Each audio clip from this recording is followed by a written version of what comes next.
Welcome po sa Film Recaps Tagalog. Sa ngayon ay ibabahagi ko sa inyo ang movie na pinamagatang She's on Duty. Isang pulis ang naging undercover bilang isang iligal na migranteng manggagawa. Siya ay ipapadala sa Japan at ang kanyang pangalan ay Jane. Ang kanyang misyon ay upang huliin ang isang mafia na nagngangalang Hammer. Nagmamay-ari siya ng negosyong human trafficking. Gayunpaman, sa kalagitnaan ng kanilang operasyon, ang mga kasamahan ni Jane ay nahuli ng mga tauhan ni Hammer habang papaalis ang barko. Hindi nagtagal ay nagpasya si Jane na gumawa ng kanyang sariling hakbang sa pag-aresto kay Hammer. Nang mag-isa, hindi nais ni Hammer na isuko ang kanyang sarili, kaya inutusan niya ang kanyang mga tauhan na alisin si Jane sa kanilang daan. Subalit hindi iyon nangyayari dahil si Jane ay napakahusay sa pakikipaglaban. Sa kasamaang palad ay biglang tinutukan siya ng baril ng isang tauhan ni Hammer at na-corner siya nito. Lumabas na ang isang kasamahan ni Hammer ay isa rin palang police detective undercover na nagngangalang Cho. Kahit na matagumpay nilang naaresto si Hammer, hindi natuwa si Detective Cho dahil napaaga ang paghuli ni Jane kay Hammer.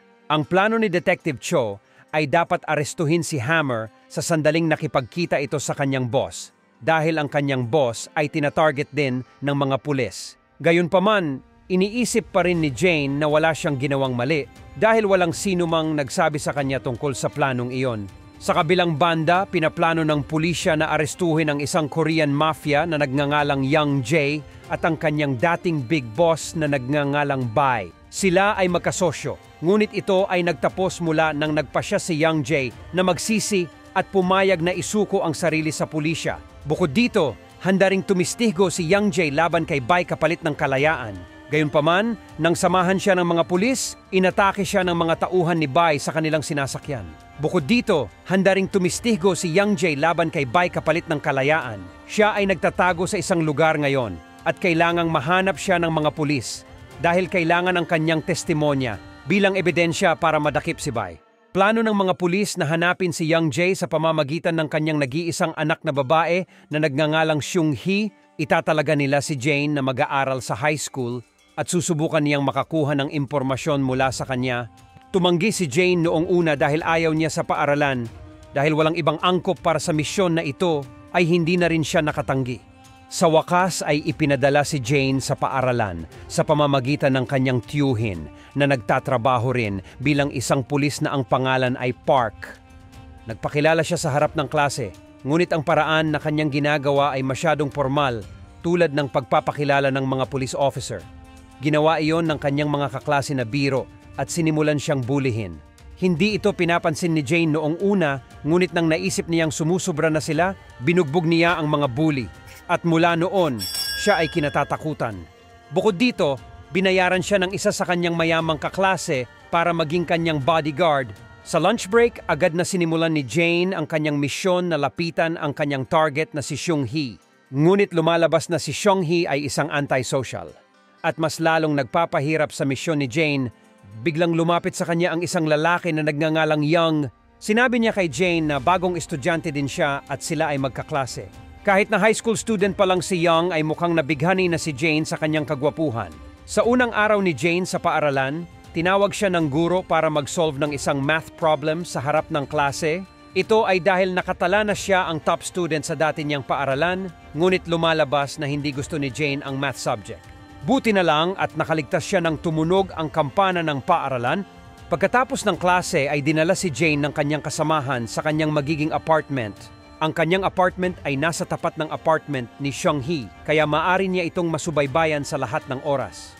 Binigyan din si Jane ng note na naglalaman ng impormasyon tungkol kay Seung Hee.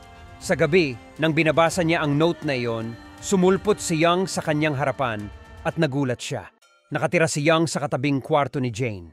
Kinabukasan, lumabas ang balita na ang mafia big boss na si Bai ay pinaghihinalaang sangkot sa isang pagpatay. Gayunpaman, dahil ang pulis ay walang anumang matibay na ebidensya, ay pinalaya siya. Mas lalo pang nagsisikap ang mga pulis na makahanap ng anumang matibay na ebidensya para siya ay siguradong makukulong. Samantala, inutusan ni Bai ang kanyang mga tauhan na hanapin si Young Jae na kanyang dating kasosyo. Ito ay dahil si Young Jae ang pangunahing saksi sa mga krimen na kanyang ginawa sa lahat ng mga sandaling ito. Sa kabilang banda, nakikipag-away si Xiang-hee sa pinuno ng girl gang. Nang siya ay sasaktan ay agad na dumating si Yang upang siya ay iligtas. Bukod dito, nakita rin ni Jane si Yang habang kinakausap si Xiang-hee. Naghinala siya na may namamagitan sa kanila. Nang nasa locker room si Jane, ay nilapitan siya ng pinuno ng girl gang na binugbog niya kahapon. Nais niya maghiganti sa kanyang ngunit ngayon ay may kasama siyang boy gang. Gayunpaman ay hindi natatakot si Jane. Ang pinuno ng boy gang pagkatapos ay hinahamon siya na makipagkita sa kanya pagkatapos ng klase. Samantala, labis na nagulat si Xiong-hee nang makita ang kanyang ama sa banyo. Pinakiusapan ni Young Jae si Seung-hee na lumipat sa ibang bansa kasama niya para sa kanyang kaligtasan. Ngunit tinanggihan siya ng anak. Naghinala si Jane na may kakaiba sa banyo at pumasok siya doon. Gayunpaman, nang siya ay nakapasok sa loob, ay nakita niyang tumatakbo palayo si Young Jae. Agad niyang hinabol si Young Jae at naisip ng school gang na siya ay tumatakas sa kanila. Hinabol siya ng mga ito ngunit siya ay masyadong mabilis para sa kanila. Samantala nabigo si Jane na hulihin si Young Jae nang mawala sa kanyang paningin. Agad na ipinaalam ni Jane sa kanyang mga kasamahan na nakita niya si Young Jae. Binigyan siya ng kanyang tiyuhin ng isang napakatalinong ideya para mapalapit kay Xiong-hee. Ipapadala niya ang kanyang mga tauhan bilang mga magnanakaw para magkunwari na hinaharas nila si Xiong-hee. Pagkatapos ay darating si Jane upang iligtas siya. Sa pamamagitan nito ay makukuha ni Jane ang kanyang tiwala at sila ay magiging magkaibigan. Sa sumunod na araw, sinusundan ni Jane si Xiong-hee upang isagawa ang plano. Ngunit pinigilan siya ng school gang dahil hindi pa sila tapos. Nagmamadali si Jane dahil sa sandaling ito ay dapat nagsimula na ang mga tauhan ng kanyang tiyuhin sa kanilang pagkilos. Ngunit dahil hindi siya pinalampas ng school gang, kailangan niya munang bugbugin sila.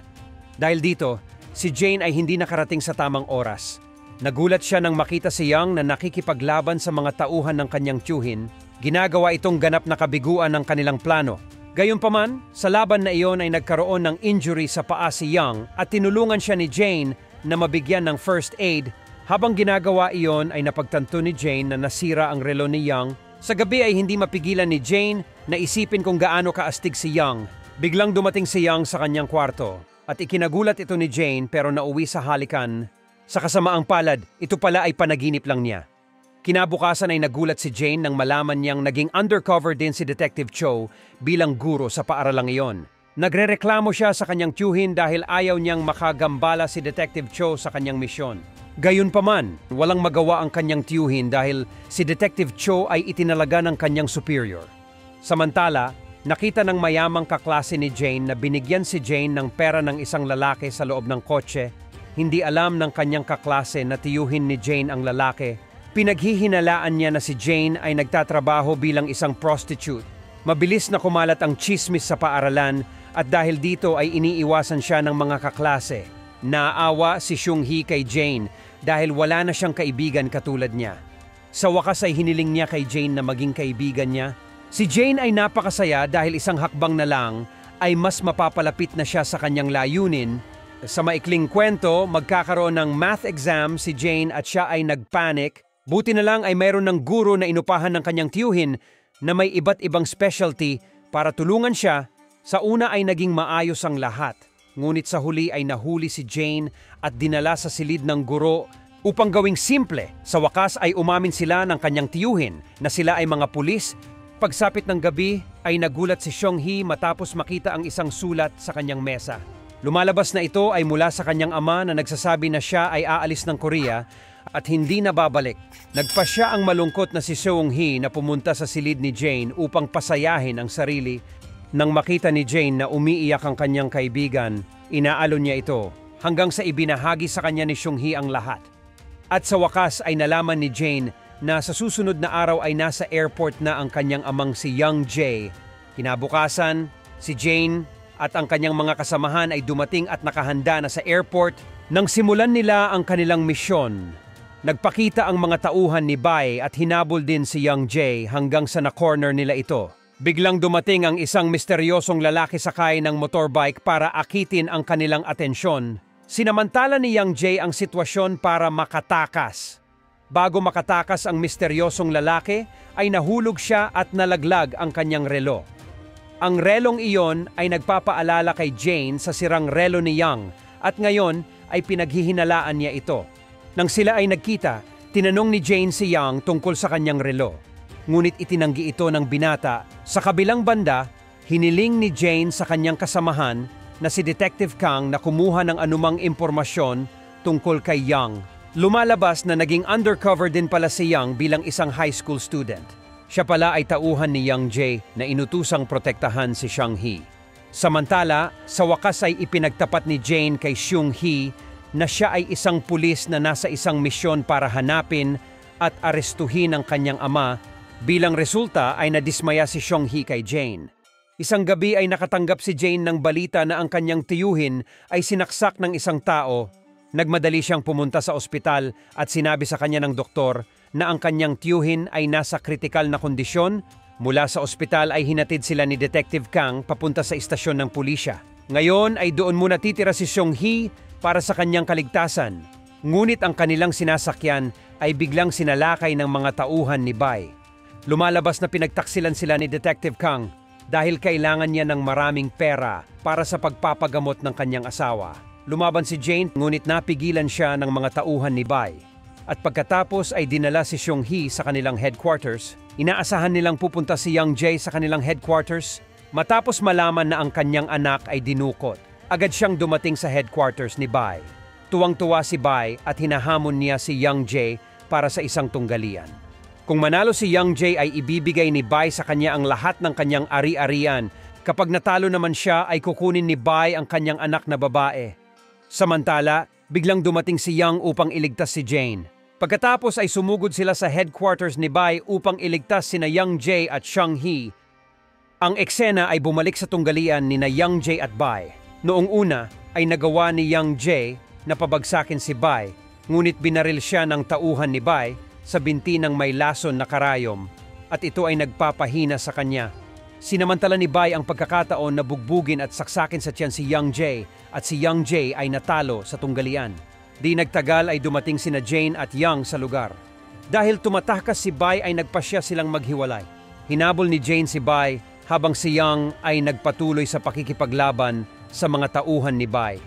Sa kabutihang palad, nagtagumpay si Jane sa pagtalon sa harapan ng kotse ni Bai at pinahinto siya. Gayunpaman, biglang sumulpot si Detective Cho at tinutukan siya ng baril. Lumalabas na pinagtaksilan din sila ni Detective Cho para sa pera. Inamin din ni Detective Cho na siya ang sumaksak sa kanyang tiyuhin.